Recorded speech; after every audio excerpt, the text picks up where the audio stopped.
মরণ পাখি যেদিন এসে করবে ডাকাডাকি, মরণ পাখি যেদিন এসে করবে ডাকাডাকি, থেমে যাবে জীবন তোমার, বন্ধ হবে আঁখি, থেমে যাবে জীবন তোমার, বন্ধ হবে আঁখি।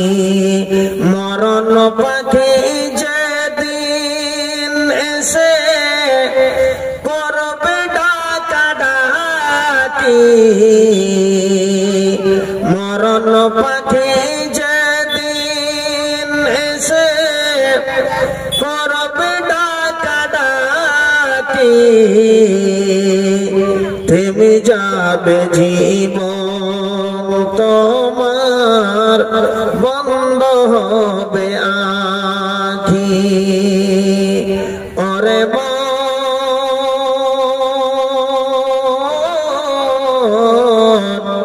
থেমে যাবে জীবন তোমার, বন্ধ হবে আঁখি।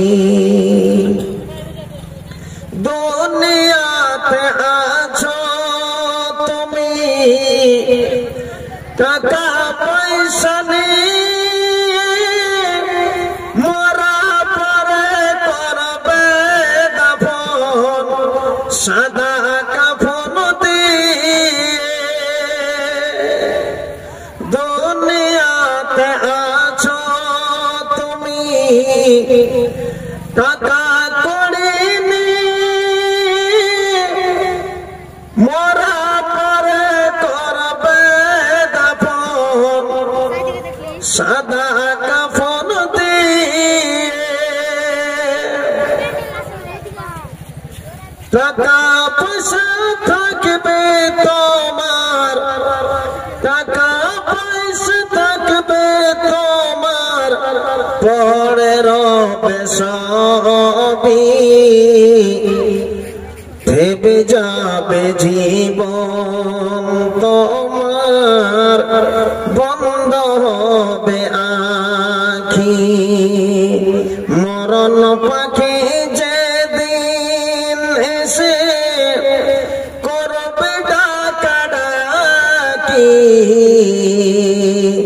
থেমে যাবে জীবন তোমার, বন্ধ হবে আঁখি।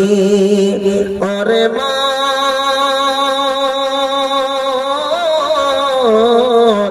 থেমে যাবে জীবন তোমার, বন্ধ হবে আঁখি। আপন আমল কর ভারী, সবাই যার নাই, মরণ পাখি দিলে রে ডাক, কি হবে উপায়। আপন আমল কর ভারী, সবাই যার নাই, মরণ পাখি দিলে রে ডাক, কি হবে উপায়। খাঁচা ছেড়ে উড়ান দেবে পাখি, খাঁচা ছেড়ে উড়ান দেবে, কেমনে ধরে রাখি, থেমে যাবে জীবন তোমার, বন্ধ হবে আঁখি। মরণ পাখি যেদিন এসে করবে ডাকাডাকি, মরণ পাখি যেদিন এসে করবে ডাকাডাকি, থেমে যাবে। জীবন তোমার বন্ধ হবে আঁখি। উপস্থিত সম্মানিত আজকে জলসারে সবার সভাপতি এবং উপমঞ্চে বসে থাকা বিজ্ঞ ওলামায়ে কেরাম, ওলামায়ে দ্বীন এবং বাড়িঘর ছেড়ে দূর দূরান্ত থেকে ছুটে আসা আল্লাহর ভালোবাসা, আল্লাহর ঘরের ভালোবাসা, নবীর ভালোবাসায় বসে থাকা ইসলাম দরদি ভাইজানেরা এবং পর্দার আড়ালে মা বোনেরাকে আছে কিনা, পর্দার আড়ালে সিংহর আদরণী বেটিরা আমার, গুণগান শুধুমাত্র আল্লাহর প্রশংসা, আল্লাহর গুণকীর্তন, আল্লাহর দয়া, আল্লাহর মেহেরবানি, আল্লাহর শক্তি, আল্লাহর ক্ষমতা, আল্লাহর যে আল্লাহর দয়াতে আমি এই কাটিয়ারের মাটি থেকে এসে আজকে কিষানগঞ্জের শেষ বর্ডারে এসে হাজির হয়েছি। একমাত্র ক্ষমতা আল্লাহর, আল্লাহর ক্ষমতা, আল্লাহর হুকুম হয়েছে তাই বলে আসতে পেরেছি। যদি আল্লাহর হুকুম না হতো তাহলে আসতে পারতাম না। সে আল্লাহ রাব্বুল আলামিনের কৃতজ্ঞতা জ্ঞাপন করি। সকলে অন্তর থেকে জুবান খুলে মুহাব্বতের সাথে পড়ি আলহামদুলিল্লাহ। তারপর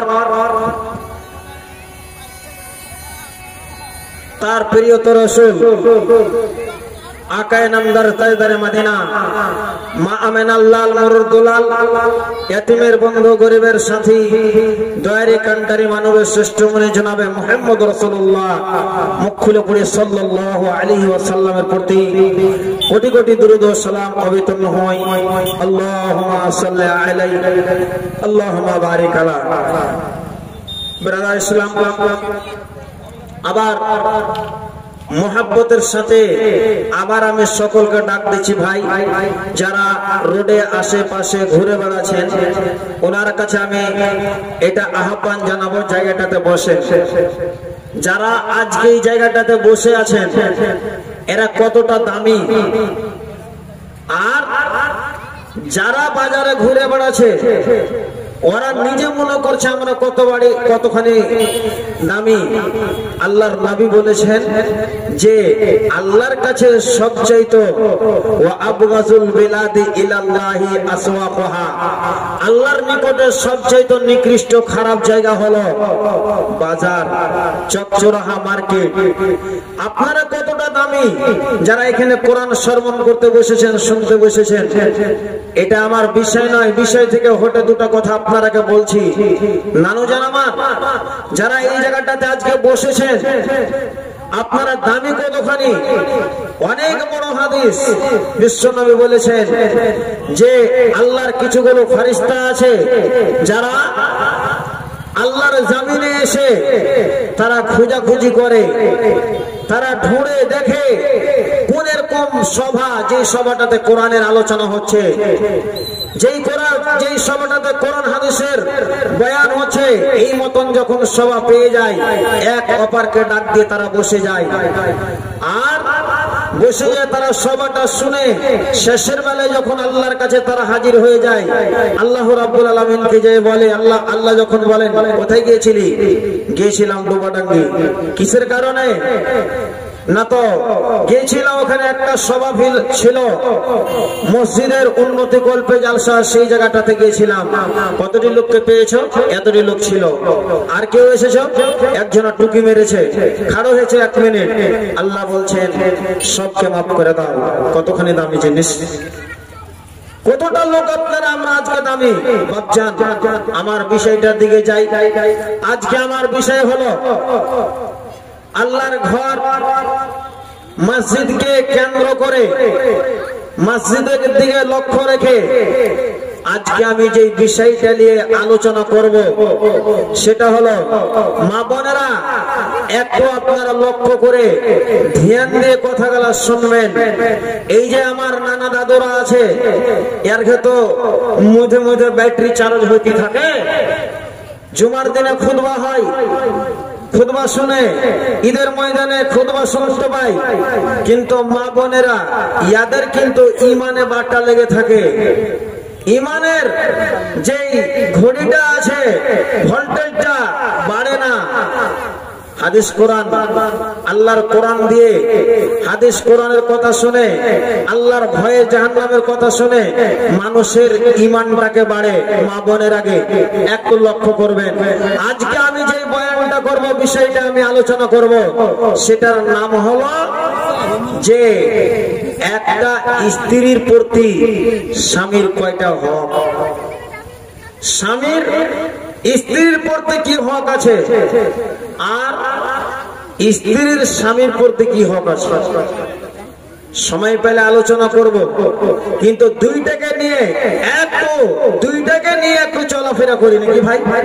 জি, দুটাকে নিয়ে মা বোনেরা, যে স্বামী জিনিসটা কতটা দামি জিনিস, স্বামী কতখানি একটা স্ত্রীর প্রতি কতটা হক রাখে, স্বামীটা একটা স্ত্রীর প্রতি কত বড় দামি মনে করতে হবে ওকে, একটা স্ত্রীকে স্বামীটাকে কতটা সম্মান দিতে হবে, কতটা মর্যাদা দিতে হবে, সেই ব্যাপারে একটু আলোচনা করো মায়েরা।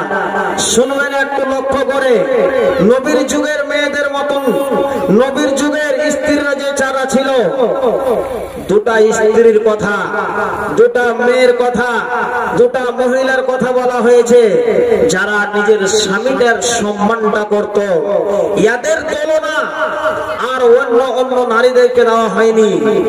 ওদের জীবনের সাথে আমার জীবনটাকে মূল্যায়ন করতে হবে, ওদের জীবনের সাথে আমার জীবনটাকে গড়িয়ে তুলতে হবে।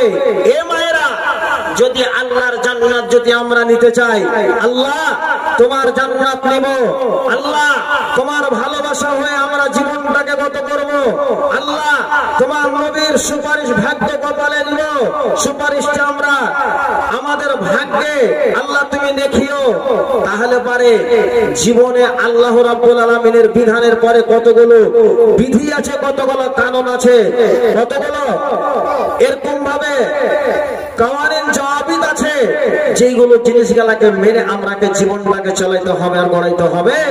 তার ভিতরে একটা হলো যে স্বামীটা, একটা স্বামী কত বড় দামি জিনিস। মায়েরা আমার, আল্লাহ রাব্বুল আলামিন বলছেন, বিসমিল্লাহির রহমানির রহিম, আর-রিজালু কাওয়ামুনা আলান নিসা। এ মায়েরা, বেটিরা, বোনেরা আমার শুনুন, আল্লাহ তাবারক ওয়া তাআলা পবিত্র কোরআনের ভিতরে সুন্দর করে এলান করে দিলেন, ঘোষণা করে দিলেন, ও নারীগুলোরা, ও মহিলারা তোমরা শোনো, ও সারা জগতের বেটি ছেলেরা শোনো, আমি আল্লাহ তাবারক ওয়া তাআলা তোমার স্বামীটাকে তোমার নিগ্রহ করেছি, তোমার স্বামীটাকে তোমার হাকিম করেছে। রে পুরুষরা, তোমার নারী, তোমার স্ত্রীর হাকিম হলো তুমি হলো আমার লিডার, তুমি হলো আমার নিগ্রহ, তোমার নিগরানি করতে হবে, তোমাকে হুকুমতে করতে হবে। ও মহিলা দলেরা, ওরে মহিলারা, তোমরাকে তোমার স্বামীটাকে অনুগতশীল হয়ে মেনে ওর খিদমত গুজার করে তোমাকে মেনে নিয়ে তোমার জীবনটাকে কাটাতে হবে। একটা গাড়ি যদি থাকে, গাড়িটাকে এমনি গাড়িটা চলে না, ওতে ড্রাইভিং লাগে, ড্রাইভিং করার লাগে ড্রাইভারের প্রয়োজন আছে। মা বোনেরা, তোমার জীবনটা চালার জন্য এক ড্রাইভার হলো কে? তোমার স্বামীটা। আল্লাহ তাবারক ওয়া তাআলা একটা স্বামী এবং স্ত্রীর জীবনটাকে গড়ার জন্য দুইটা জিনিসকে আল্লাহ তাআলা মিলিয়ে দিয়েছেন, একটা স্বামী আর পুরুষ দিয়ে এদের জিন্দেগিটাকে চলবে বড় বড়। বিনা স্বামী না হলে পারে চলবে না। অতএব যখন স্বামী, আল্লাহ রাব্বুল আলামিন যখন তোমার স্বামীটাকে হাকিমের দরজা দিলেন, নিগ্রহ বললে, তাহলে সেই জিনিসটাকে মেনে চলতে হবে, সেই জিনিসটাকে তাকে মেনে করে আপনার জীবনটাকে কাটাইতে হবে। মা বোনেরা আমার, কতটা নিজের জীবনটাকে মূল্যায়ন করে দেখি। আসেন। তাহলে এক নম্বর যেটা স্বামীর প্রতি স্ত্রীর প্রতি স্বামীটার হক আছে সেটা হলো কি স্বামীর খিদমত করা। এক নম্বর হলো স্বামীর খিদমত করা। নম্বর 2 স্বামীর ফরমাবরদারি করা, স্বামীর কথাটাকে মেনে নেওয়া। নম্বর 3 নিজের স্বামীর মালের হেফাজত করা। নম্বর 4 স্বামীর বিনা পারমিশনে কোনো বেটা ছেলেকে কোনো পুরুষকে বাড়িতে ঢুকতে দিতে হবে না। নম্বর 5 নফল রোজা যদি রাখার প্রয়োজন হয় স্বামীর কাছে পারমিশন নিতে হবে। নম্বর 6 স্বামীর নাশুকরি করতে হবে না। একটা একটা করে ড্রাইভার দিব। বসেন না ভাই, দাঁড়ায় না, দামি কথা বলছি। তোমরাও কোনো বেটি ছেলে রাখবে স্বামী হবে কেমন করে ড্রাইভিং করতে হবে শিখালো, না হলে পরে দাঁত ছাড়া আর চোখ দেখা করতে করতে জীবনটা কাটা। তো মায়েরা আমার, 1 নম্বর হলো স্বামীর খিদমত করতে হবে। সুবহানাল্লাহ। এ মায়েরা আমার, বেটিরা আমার, আল্লাহর নবী বললেন ওরে আমার যুগের মহিলা, 2 জন মহিলা, 2 জন বেটি ছেলে আল্লাহ যার কথা নবীজি আমার বললেন।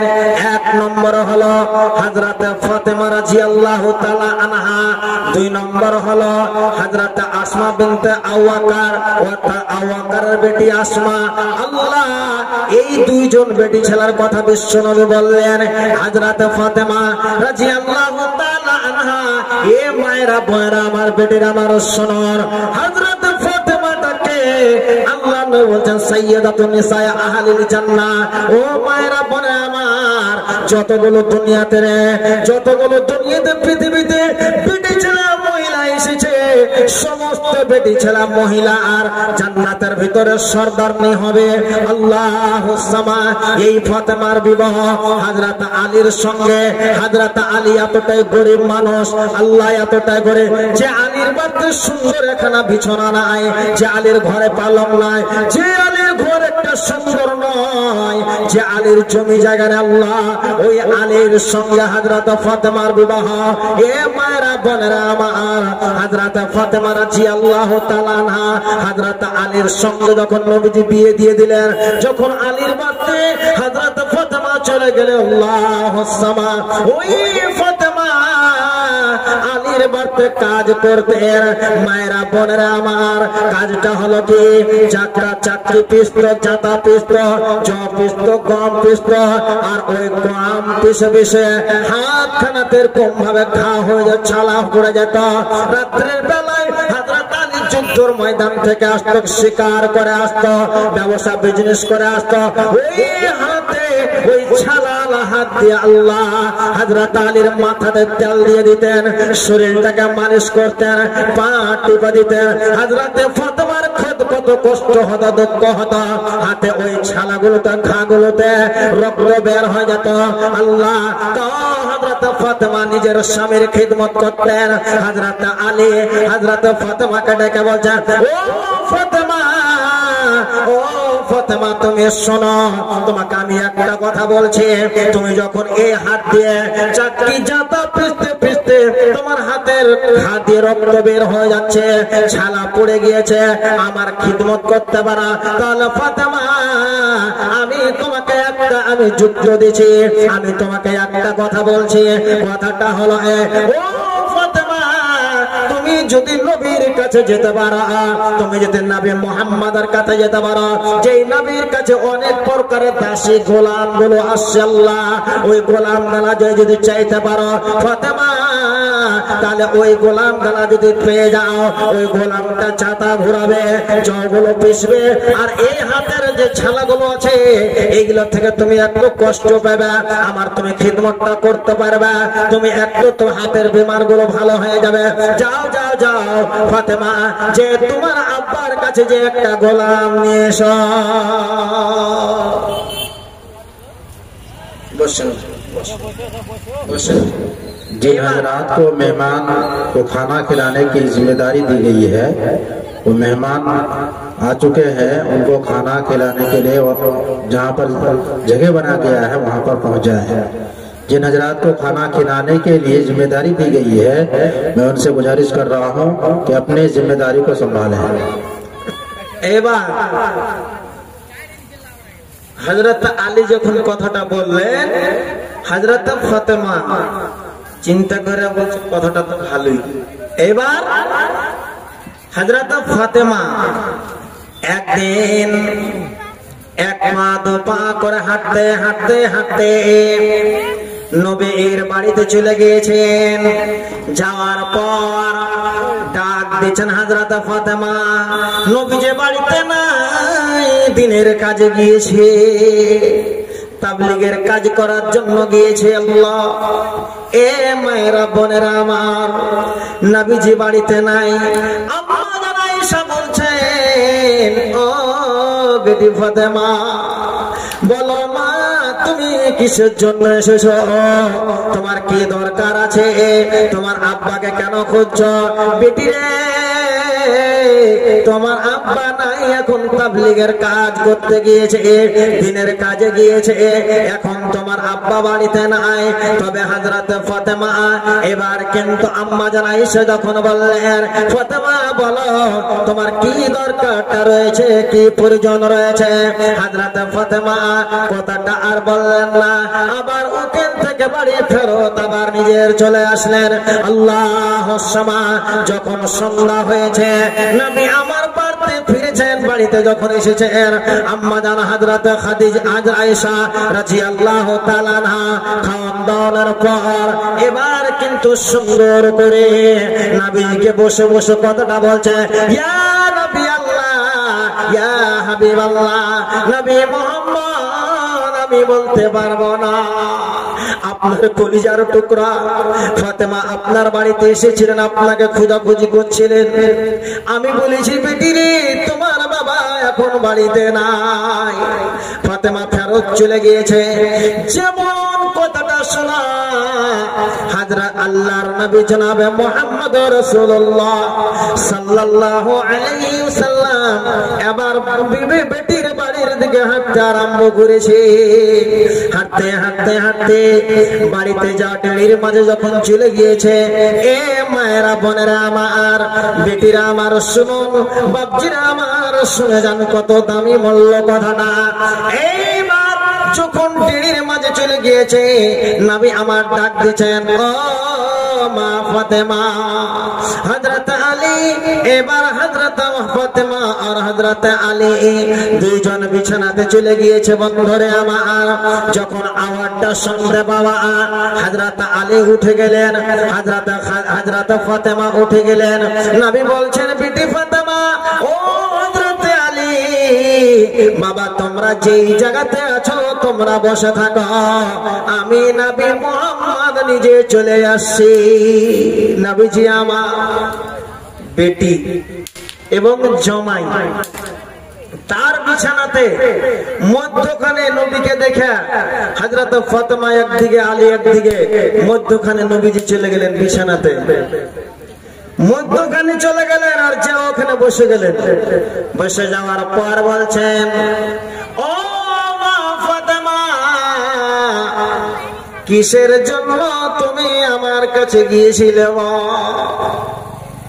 এবার হযরত ফাতেমা বলছেন, আব্বা জান, এই যে হাতখানা দেখো, এই হাত দিয়ে আমি চাকি আবজাতা পিছে পিছে পিছে পিছে, আব্বা হাতে আমার ঘা হয়ে গেছে, ছালা পড়ে গিয়েছে। আব্বা এই হাত দিয়ে আপনার জামার মাথায় তেল দিতে, পা টিপতে, শরীরটা টিপতে, ওতে আপনার জামার খিদমত করতে আমার অতি কষ্ট লাগে আব্বা, যার কারণে আমি একটা গোলামের জন্য গিয়েছিলাম। আব্বা জান, যদি আপনার কাছে কোন প্রকারের গোলাম থাকে আপনি আমাকে দিন। এবার নবীজি আমার কত সুন্দর কথা, কত দামি কথা আল্লাহর নবী নিজের মেয়েকে হযরতে ফাতেমাকে শিক্ষা দিয়েছেন।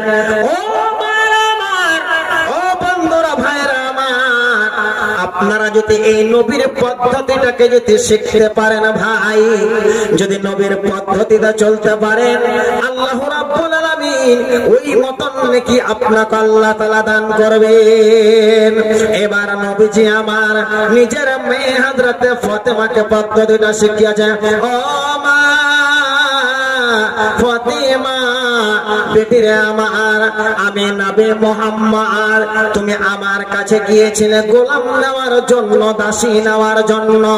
বেটিরে আমার, ওই গোলামের চাইতো, ওই দাসীর চাইতো যদি আমি দামি জিনিস তোমাকে দেব, তুমি নিবে কি নিবে না? আল্লাহু সামাদ। যেমন নবীজি বললেন, সঙ্গে সঙ্গে মা ফাতেমা বলছেন, আব্বা আমি গোলাম চেয়েছি, আর আপনি আমাকে গোলামের চাইতে দামি জিনিস দেবে, আমি কেন নেব না? অবশ্যই নিব বাবা, আপনি আমাকে দেন। নবী আমার বললেন, ও বেটি ফাতেমা, যখন তুমি ঈশানের নামাজ পড়ে যখন বিছানায় ঘুমাতে যাবে, তাহলে তখন এই দোয়াটা যদি একবার করে পাঠ করতে পারো রে মা, 33 বার হলো সুবহানাল্লাহ, 33 বার হলো আলহামদুলিল্লাহ, আর 34 বার আল্লাহু আকবার। এই যে তাসবিহটা আছে, এটা যদি পাঠ করে শুয়ে যাও, এটা যদি পড়ে শুয়ে যাও, এটা যদি পড়ে ঘুমিয়ে যাও, ও বেটি ফাতেমা, উটের চাইতো দামি তোমার জন্য হয়ে যাবে। উটের চাইতো, এই দাসীর চাইতো, যে তুমি দাসী নেওয়ার জন্য গিয়েছিলে গোলাম, এর চাইতো দামি হয়ে যাবে। বাপজান, কাজ করে খুব শরীরে কষ্ট হয়ে গেছে, দরদ ব্যথা হয়ে গেছে, তো আপনি রাত্রে বেলায় যখন ঘুমাতে যাবেন, এশার নামাজ পড়ার পরে এই তাসবিহটা পড়ে একবার আপনার শরীর খান্ডাতে হাতটা ফিরিয়ে দেন, দেখি আপনার ব্যথা দরদ হবে কিনা, দূর হবে কিনা। অবশ্যই হবে। মায়েরা আমার, আমি বলতে চেয়েছিলাম যে হযরতে ফাতেমা রাদিয়াল্লাহু তাআলা আনহা এত হাতে এত বড় বড় ঘা হওয়ার পরও নিজের স্বামীর খিদমত করতেন, নিজের স্বামীর শরীরে তেল লাগাতেন, নিজের স্বামীর মাথাটাকে টিপে দিতেন। মায়েরা আমার, তাহলে আমরা আজকে এই প্রকার এই মতন নারী আমরা দুনিয়াতে বেঁচে আছি, স্বামীর কি খিদমত করতে হবে না? হবে।